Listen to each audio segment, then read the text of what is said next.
19th century by women.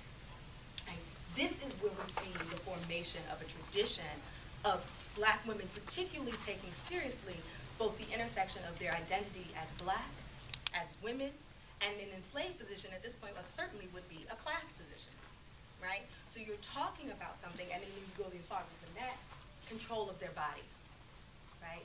Who they reproduce with, how they reproduce, the labor that they incur, right?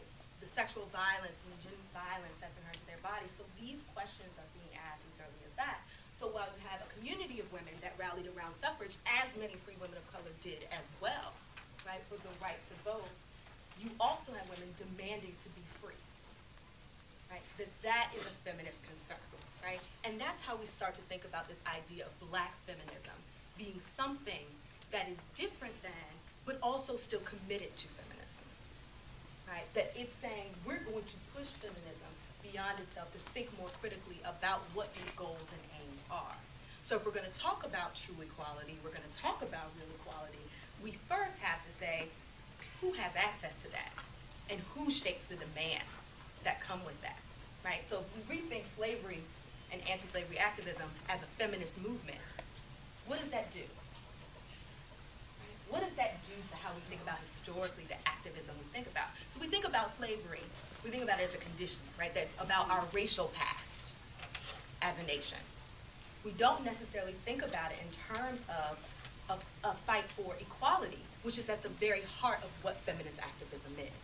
And for black women to hold all these other kind of freedom movements that are existing in this part and these rights movements accountable to having to take the equality and freedom of black women very seriously, right?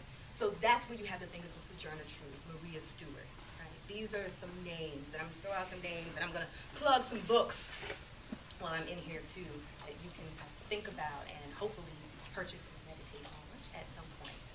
Now, moving forward, right, if we think about slavery being this historical lens, right, this first major period in terms of activism of black women, and we get to this kind of post-emancipation stage, right, for free.